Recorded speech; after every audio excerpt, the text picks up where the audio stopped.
Shalom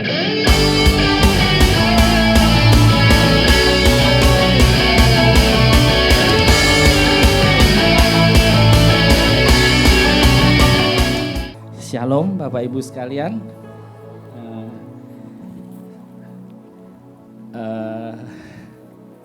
Kira-kira seminggu yang lalu saya terima line dari Ibu Liani.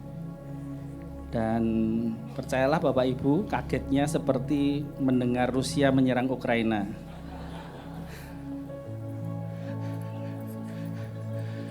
Udah gitu baca lagi ke bawahnya dengan Ibu Nita Joel, lebih ngeredek lagi. Ya, tapi bagaimanapun biar kita belajar untuk melangkah ya, belajar untuk percaya kepada Tuhan ya. PPT-nya bisa mulai dikeluarkan ya. Ketika saya berdoa, dan ini sebetulnya adalah bagian dari pertobatan saya ketika sabbatical. Judulnya adalah Errors and Omissions. Begini, di antara Bapak Ibu sekian banyak pasti ada yang sekolahnya finance atau accounting atau apapun, SMEA atau apa, ada? Ya, ada ya pasti. Kata-kata ini selalu ditulis di bagian akhir dari sebuah laporan keuangan atau laporan penting. S, E, dan O. Pernah ya baca itu ya pasti ya? Itu artinya adalah singkatan dari subject to errors and omissions. Jadi dokumen penting, orang dunia nih, orang sekuler nih, dokumen penting, laporan penting seperti apapun, mereka menyadari bahwa ini tidak mungkin sempurna. Jadi ditulis di laporan ini ada errors and omissions. Contoh lah biar jelas. Mungkin laporan keuangannya Bank Mandiri ya, asetnya ratusan triliun. Ada satu aja staff lupa masukin bond tambal ban gitu. Udah salah kan? Nggak sesuai kan? Nah itulah errors and omissions. Ternyata Raja Daud pernah mengatakan seperti ini. Mungkin next slide ya. Ini diambil dari Mazmur 19 ayat 12 dan 13 dalam terjemahan Amplified. Siapa dapat mengerti kesalahan dan kehilafan? Saya terjemahkan errors and omission itu kesalahan dan kehilafan. Dalam terjemahan baru bahasa Indonesia disebut kesesatan. Bebaskan aku dari kesalahan yang tersembunyi. Maksudnya tidak sadar tanpa sengaja. Juga jagai hambamu dari dosa-dosa yang disengaja. Jadi jelas sekali Raja Daud berkata, ada hal-hal yang kita tidak sadar, yang kita tidak sengaja. Ada hal-hal yang kita sengaja. Banyak mana, kalau saya banyak yang sengaja kayaknya. Udah pasti kalau itu. Jangan biarkan itu menguasai aku, maka aku akan tak bercacat dan terluput dari pelanggaran besar. Sebetulnya agak aneh sedikit ya. Dibilangnya adalah tidak sengaja hal yang kecil. Tapi di ujungnya adalah kalau kita tidak dijagai oleh Tuhan dari yang kecil-kecil tadi, yang errors and omission tadi, kesalahan dan kehilafan kecil, ujungnya adalah kita akan melakukan pelanggaran besar. Dari yang kecil-kecil itu kita akan makin menyimpang dan melakukan pelanggaran yang besar. Nah, ketika sabbatical itu Tuhan itu memberikan kesan begini, walaupun tidak harus seperti ini ya, itu kan saya ya. Pesannya seperti ini. Kita itu tidak akan mudah jatuh atau tersandung oleh hal-hal yang besar. Tapi hal-hal yang kecil yang kita tidak sadari atau kita anggap itu hal biasa, itu bisa menjegal atau menjatuhkan kita. Perlu berkali-kali, nggak cuma sekali, berkali-kali yang kecil gitu. Nah, ini yang akan kita belajar hari ini ya, tentang hal-hal yang kecil-kecil ini. Saya akan buka dengan kesaksian saya dulu waktu saya sabatikal. Ketika saya sabatikal, ketika berdoa, Tuhan itu langsung bicara tentang kesalahan yang sama. Kesalahan yang sama berarti pernah dibuat ya?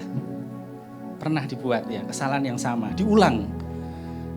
Kesalahan yang sering kali tidak sadari yang kita ulang-ulang. Kita itu sering menganggap hal yang udah biasa, ya udah seperti itu aja gitu. Nah, spesifik saya akan ceritakan sedikit, tidak ada niat atau maksud untuk menyombongkan diri, tapi ini adalah perjalanan saya, memang seperti ini gitu. Waktu saya sekolah dulu kuliah, itu sudah 36 tahun yang lalu ya. Jadi nggak ada yang patut disombongkan juga, tapi ketika saya kuliah memang begitu. Saya itu diterima di ITB tanpa tes. Itu angkatan pertama kali, jadi belum ada rekayasa nilai. Kemudian saya kalau duduk di kelas, baru masuk di kelas duduk gitu, saya tuh sudah tahu nilainya akan apa.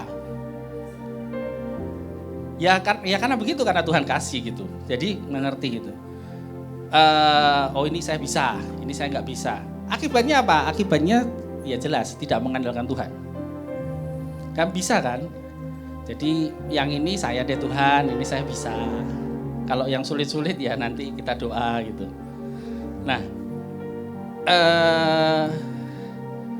bahkan mungkin salah satu untuk menggambarkan di kelas-kelas mata kuliah pilihan di semester terakhir ya 7, 8, 9 itu begitu saya isi FRS banyak orang yang drop, mengundurkan diri karena malas sekelas sama saya, kan nanti bersaing. Nah, tapi Tuhan itu tahu cara mengajar kita lah ya. Saya dikasih tugas akhir yang benar-benar membuat saya itu mentok. Mentok benar-benar tidak bisa melakukan apa-apa. Bingung.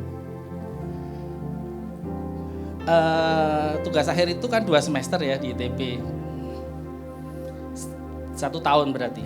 8 bulan itu kira-kira saya tuh nggak bisa apa-apa. Buat saya 8 tahun nggak mengerti 8 bulan nggak mengerti apa yang saya kerjakan itu penderitaan sekali. Kembali lagi ini kesalahan yang sama tadi ya. Akhirnya bertobat kita. Saya bertobat. Saya bilang, Tuhan, saya bertobat. Saya benar-benar mau belajar menyerahkan diri semuanya. Pertobatannya itu sebetulnya bukan gini ya, bukan gini Bapak Ibu Saudara ya, bukan oh ini dari salah, ini jadi gini, bukan. Jadi ginilah, kira-kira ginilah. Bukan bela diri juga. Tugas akhir saya tuh bagiannya ada yang programming, numerik 36 tahun yang lalu, jangan ketawa pakai Fortran gitu ya. Ada bagian yang sulit gitu. Dan kita ini pasti berpikir gini toh, Tuhan ini persamaan matematika, ini bahasa pemrograman, apa ya saya tanya Tuhan, apa ya saya berdoa gitu loh. Kan mestinya kan belajar sendiri ya, Pak Fendi pasti lebih tahu, berjuang kan ya Pak Fendi ya. Baca sana, baca sini, cari sana, cari sini. Tapi akhirnya saya menyerah, saya bilang gak bisa memang, ini saya udah gak bisa. Begitu saya menyerah, saya berdoa, Tuhan ini bagaimana. Mulai datang pertolongan dari Tuhan yang gak disangka-sangka. Bisa ada orang, ini kakak saya kalau gak salah, datang dari Belanda, membawa bukan buku ya, fotokopian. Jadi aneh toh fotokopian, berarti kan dia spesial fotokopi. Padahal fotokopi itu di negara maju kan sembunyi-sembunyi ya. Kan gak boleh itu, fotokopi 1 buku itu gak boleh. Dianggap melanggar hukum, bawa fotokopian. Dia juga gak tahu saya sedang kerjakan apa, dia kasih aja ke saya. Saya baca loh, kok isinya sama ya. Jadi kalau pertolongan itu kadang-kadang memang Tuhan itu punya rasa humor ya. Jadi yang saya perjuangkan berbulan-bulan itu ternyata ada yang nulis itu sama persis gitu. Nah dari situ saya mulai tahu, saya mulai menikmati itulah ya. Dan saya lulus, semuanya udah berlangsung baik. Kemudian saya bekerja. Nah ini kan konteks 30 tahun yang lalu. Dan sekarang yang sabatikal, kesalahan yang diulang. Ternyata setelah saya bekerja sekian puluh tahun, 25 tahun. Ya. tanpa sadar itu terulang lagi. Jadi kita akan merasa gini loh, yang ini ya mestinya saya yang kerjakan. Yang ini ya sudah, ini cari sumber ini, cari ini gitu. Belajar. Yang ya doa peperangan jelas ya, ke pulau-pulau iya berangkat, ke bangsa-bangsa berangkat saudara-saudara. Tapi seolah-olah gini loh, ada coupling gitu loh. Ini Tuhan, ini saya harus doa puasa, saya harus doa ini bagian yang saya bisa kerjakan sendiri. Itu yang disebut kesalahan yang sama. Nah, ternyata ini adalah errors and omission. Musuh kita itu tahu titik-titik mana hal-hal yang kecil yang kita bisa dipakai untuk menarik kita sampai akhirnya kita masuk ke dalam pelanggaran yang besar, transgression tadi, great transgression. Nah, saudara mungkin saya lihat ya, mungkin nggak banyak yang kenal saya, tapi yang melihat saya nggak ada masalah ini. Oh enggak, di zaman ini banyak sekali masalah. Ya, di pandemi COVID ini banyak masalah. Tapi pada saat itu Tuhan bilang sama. Seperti ketika engkau dulu mengerjakan tugas akhir, aku juga akan menolong kamu lagi kok. Tapi belajarlah, nah ini yang ingin saya share. Belajarlah untuk kita itu tidak jatuh, tidak terlibat dalam hal yang kecil-kecil tadi, error and omission tadi. Karena itu bisa menarik kita tanpa sadar dan tiba-tiba kita masuk dalam kesulitan yang besar. Tidak akan kelihatan sebagai dosa yang besar, tidak akan kelihatan sebagai pelanggaran, tidak akan sebagai kesalahan. Tapi ketika sudah jauh, untuk kembali itu bisa, kita harus berjuang. Dan kita bisa jatuh ke dalam pelanggaran ketika kita sudah jauh itu. Nah, bahayanya adalah hal-hal yang sederhana, hal-hal yang sangat kita kuasai, kita selalu akan cenderung mudah terjebak. Berita baiknya sekarang bagaimana, Bapak Ibu Saudara? Berita baiknya adalah, slide selanjutnya. Di Yohanes 21 ayat 2 sampai 6. Ya. Saya baca ya. Di pantai itu berkumpul Simon Petrus, Thomas yang disebut Didimus, Natanael dari Kana yang di Galilea, anak-anak Zebedius dan dua orang muridnya yang lain. Kata Simon Petrus kepada mereka, "Aku pergi menangkap ikan." Kata mereka kepadanya, "Kami pergi juga dengan engkau." Kejadian ini Injil Yohanes ini ditulis oleh Rasul Yohanes. Kita pelan-pelan ya, kita lihat ya. Di pantai itu berkumpul Simon Petrus. Nanti kalau ada kesamaan nama Pak Simon mohon maaf ya, nggak disengaja. Memang begitu tulisannya. Karena nanti akan bicara masalah ini. Yohanes adalah rasul yang dikasihi Tuhan. Hubungannya dekat sekali dengan Tuhan. Tapi Yohanes ini melihat Simon adalah Petrus, orang yang nama Petrus itu dikaruniakan oleh Tuhan Yesus. Ketika dia ditanya, "Menurut kamu siapakah aku?" Dan Simon bilang, "Engkau adalah Mesias, anak Allah yang hidup." Dan Tuhan bilang, "Engkau mendapatkan dari Bapakku." Jadi cara pandang orang di sekitar kita, bahkan cara pandang Rasul Yohanes adalah Simon Petrus. Kondisinya bagaimana? Kondisinya saat ini mereka tuh sudah mentok. Tuhan Yesus mati, bangkit.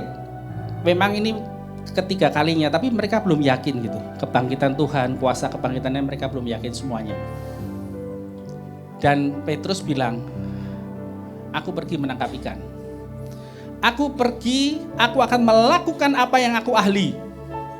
Yang aku baik. Aku nelayan, udah sekarang bingung, mentok, udah aku balik lagi jadi nelayan. Aku melakukan yang I'm good at. Aku ahli." Dan orang lain sekeliling kita, karena kita melihat kita itu ahli, dia akan bilang, karena melihat Petrus itu ahli nelayan, dia bilang, "Kami pergi juga dengan engkau." Mereka berangkat naik ke perahu, tetapi malam itu mereka tidak menangkap apa-apa. Ketika hari mulai siang, Yesus berdiri di pantai. Akan tetapi murid-murid itu tidak tahu bahwa itu adalah Yesus. Nah ini loh saudara. 3,5 tahun bersama Tuhan Yesus. Cukup satu peristiwa kematian Tuhan, itu bisa mereka itu tidak mengenal. Mereka yang 3,5 tahun bersama dengan Yesus bisa seperti itu, apalagi kita yang gak pernah ketemu langsung, megang langsung. Itu kita harus hati-hati. Jawab mereka, tidak ada. Maka kata Yesus pada mereka, tebarkan jalamu di sebelah kanan perahu. Sebagai nelayan yang sudah pengalaman, yang dia bilang, udahlah sekarang saya udah nggak tahu mau ngapain, saya balik lagi jadi nelayan. Semalam-malaman nyari ikan, kira-kira udah pernah ditebar belum ke kanan? Udah kanan, kiri, depan, belakang, kalau bisa ke atas. Pasti udah dicoba semuanya. Tapi Tuhan Yesus perintahnya ditebar ke kanan. Lalu mereka menebarkannya, untung nurut. Dan mereka tidak dapat menariknya lagi karena kebanyakan ikan.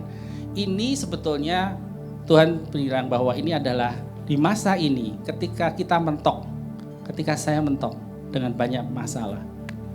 Tuhan itu datang dengan cara yang supranatural, jalan yang supranatural.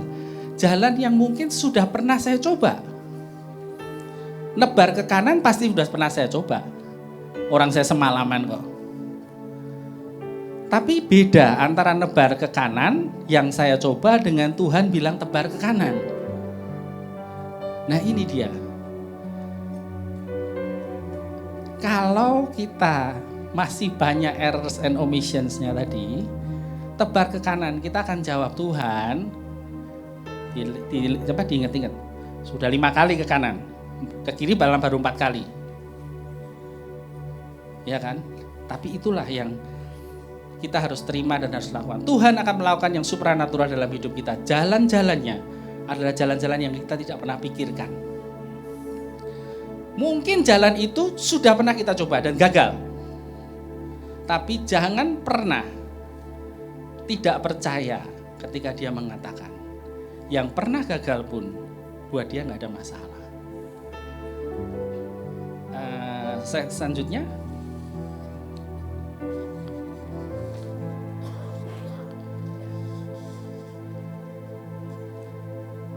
Sesudah,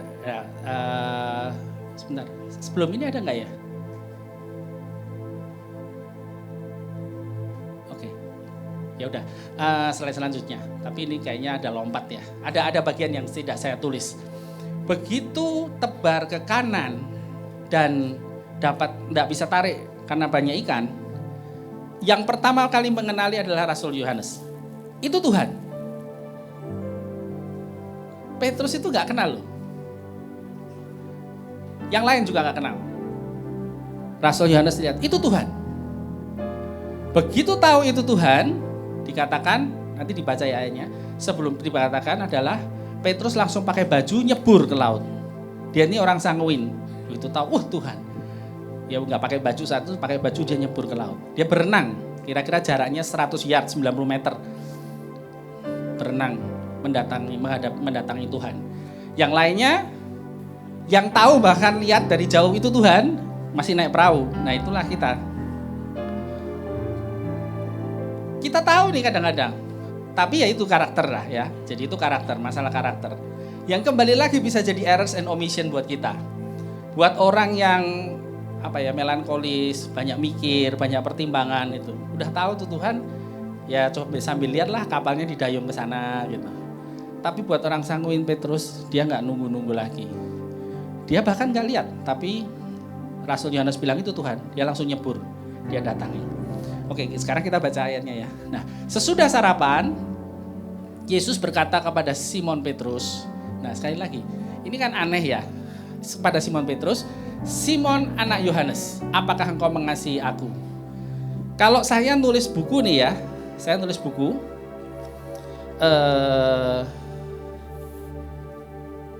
Rasul Yohanes nih ya, nulis buku.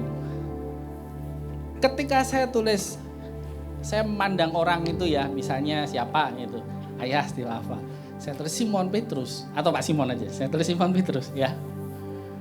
Saya nggak akan tulis di belakangnya Simon anak Yohanes. Lah yang nulis sama ya. Nangkep ya Bapak Ibu ya. Kalau saya memandang Bang Simon ini, Simon Petrus, saya tulis Yesus berkata kepada Bang Simon. Pasti nggak mungkin saya belakangnya tulis Simon anak Yohanes. Nah ini memang rahasianya di sini.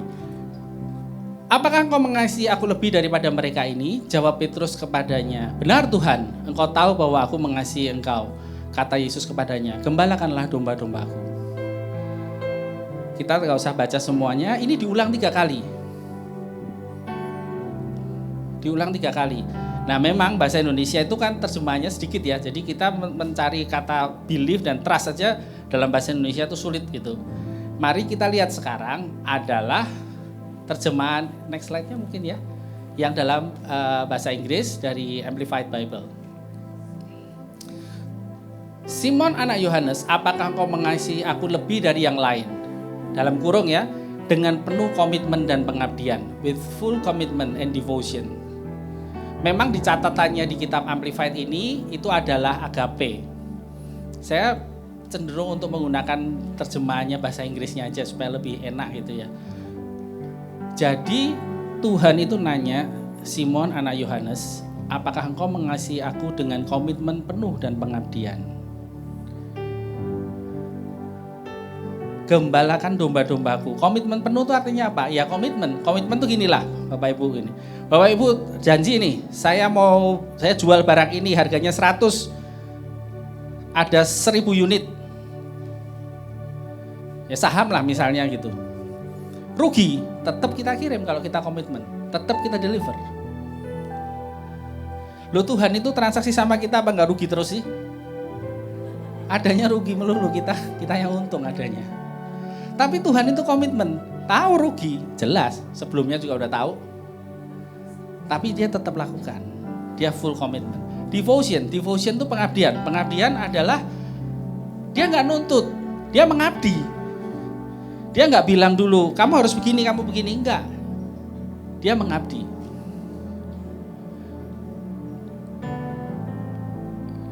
Beri makan domba-dombaku. Ya, beri makan domba-domba ini kan kelihatannya simpel, padahal nggak simpel ya. Tadi ibu kan bilang menjadi raja harus mulai menggembalakan. Nggak gampang memang, domba itu digembalakan, ada yang rebutan makanan, ada yang nyeruduk yang masih makan, ada macam-macam gitu.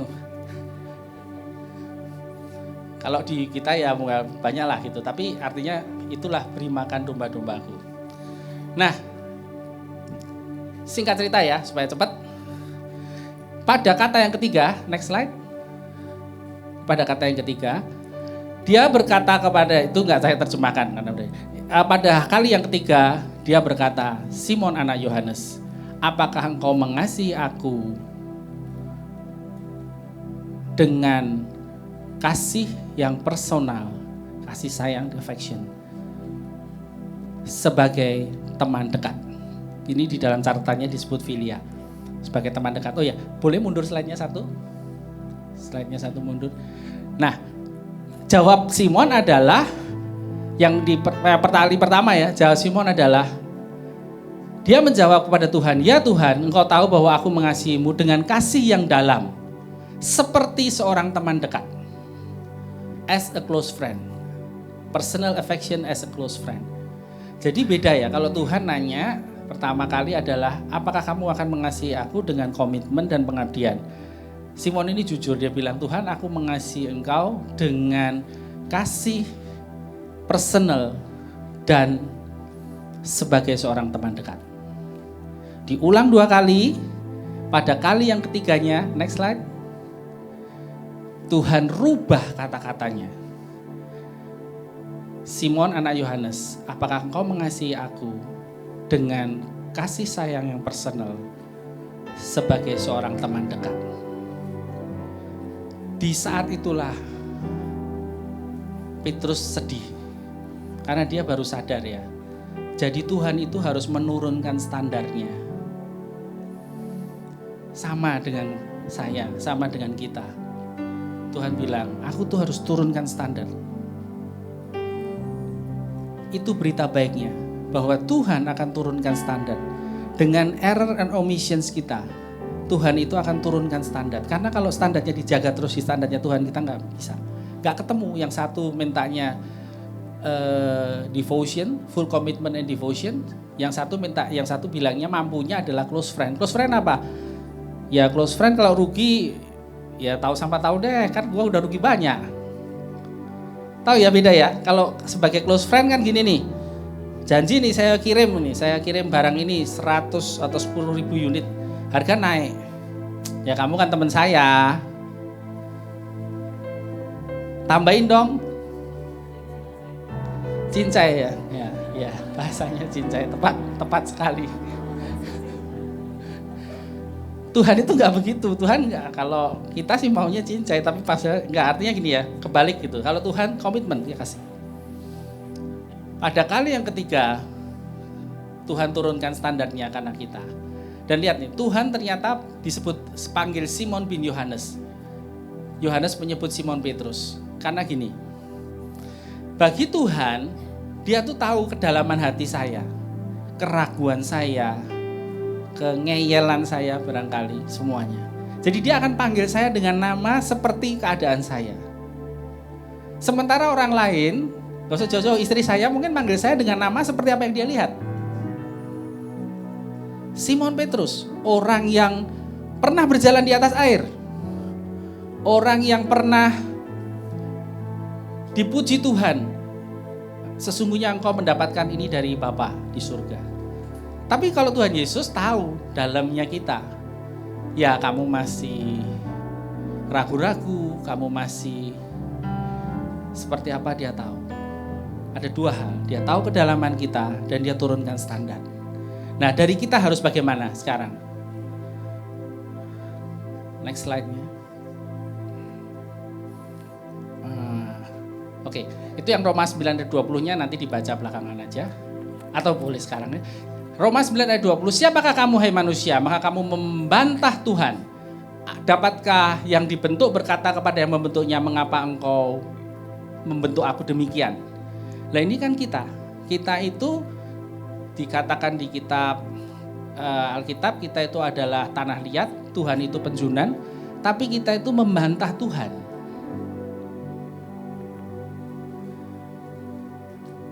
Ada bagian dia dalam kitab suci yang mengatakan bahwa kalau kita tanah liat, kita dibentuk, ya terserah Tuhan yang bentuk lah. Mau dibentuk jadi buat masak, alat bukan panci ya, buat masak, atau vas bunga, atau maaf nih, jamban. Zaman dulu kan jamban belum porselen ya, jamban pasti pakai tanah liat. Yang tempat buat orang buang air besar itu loh. Itu hak Tuhan, mau bentuk seperti apa. Tapi Tuhan tuh ingatkan begini, jangan berbantah, karena apa? Kalau vas bunga diambil dari rumah kita tuh nggak apa-apa kok. Ya nggak ada bunga dikit lah, nggak apa-apa lah. Panci diambil dari rumah kita, repot dikit, mesti GoFood. Ya kalau nggak ada panci, nggak ada piring, gimana coba? Beli makanan kan pasti nggak bisa masak. Tapi kalau toilet kita ditutup, diambil sama Tuhan itu, apa ada go toilet ya? Kan nggak ada ya, jijik banget kan gitu. Jadi terserah Tuhan lah, mau bikin kita jadi toilet kek, mau kita bikin jadi apa. Yuk kita jangan berbantah, kita sadar, tahu diri bahwa ada errors and omission, bahwa Tuhan memilih yang terbaik untuk hidup kita. Nah, seringkali kita akan menghadapi masalah demi masalah, dan masalah demi masalah ini tiap orang berbeda-beda. Ini juga Tuhan jelaskan ke saya gini, aku tuh menemani engkau ketika engkau mahasiswa, ketika engkau berjuang, bergumul dengan persoalanmu. Ini banyak ya, aspeknya luas dan dalam. Tapi saya pakai, manusia ini paling gampang senang pakai angka soalnya. Jadi pakai jumlah uang aja dah gitu. Walaupun ini jangan diartikan hanya uang aja. Ketika saya mahasiswa, saya masih ingat, mungkin saya termasuk orang yang irit gitu ya. Saya sebulan cuma butuh uang 150.000. Udah semuanya itu udah. Pokoknya tahun 80 sekian ya.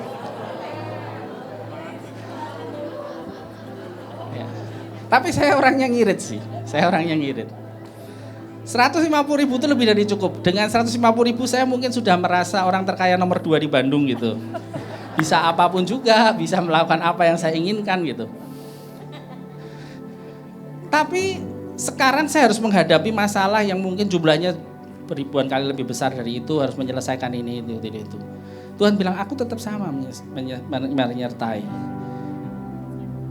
Nah kita ini sering kali gini ya, Tuhan ini kaya kan, kalau kita masih bergumul bahkan dengan jumlah yang mungkin 200-500 ribu, dia ada di situ. Kalau nanti dia bawa kita bergumul dengan jumlah miliaran, dia juga ada di situ. Kenapa harus begitu? Supaya menunjukkan dia maha kuasa. Jadi gini, kalau Tuhan set level ya, oke, level saya 1 triliun gitu. Memang yang kecil-kecil ini beres semua, kasih berkat udah selesai. Tapi begitu 10 triliun, kan pusing. Levelnya cuma 1 triliun. Dan Tuhan itu enggak di 1 triliun, Tuhan itu mau berjuta-juta triliun, dia ada. Untuk itulah dia akan samakan terus. Dia akan temani kita dimanapun level kita. Itu kemahakuasaannya. Maka siapapun kita, kalau kita sedang menghadapi masalah dengan apapun, ini tadi uang hanya sebagai contoh, karena kita paling gampang pakai angka. Tapi itu bukan hanya angka uang, tapi mungkin kesehatan, mungkin apapun juga. Jangan pernah khawatir. Di level apapun Tuhan akan samakan dengan kita, dan dia akan dorong kita untuk naik. Subjek cuma satu, error and omission kita ini loh, kita harus tahu diri.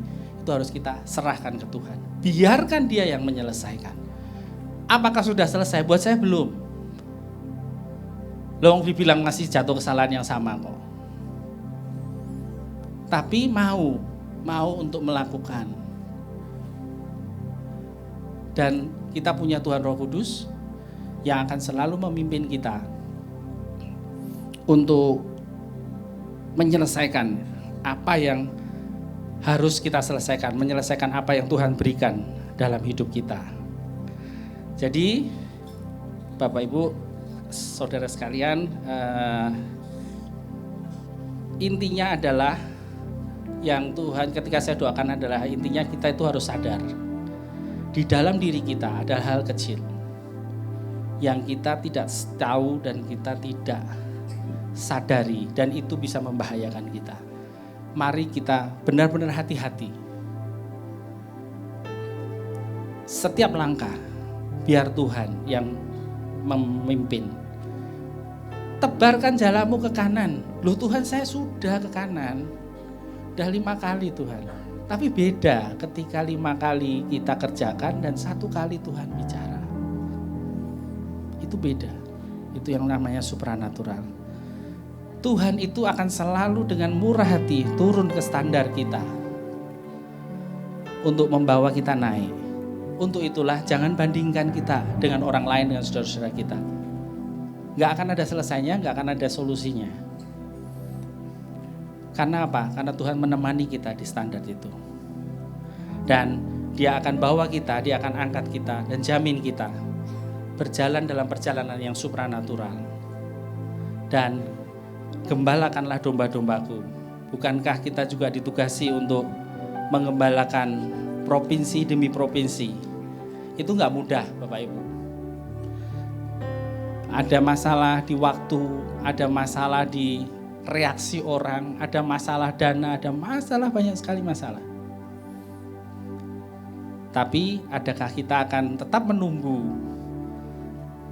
Tuhan bilang tebar ke kanan atau ke kiri? Atau yang lain lagi, lakukan apapun juga yang Tuhan perintahkan langsung, dan itu akan kita kerjakan, dan kita akan mendapatkan sesuatu yang besar.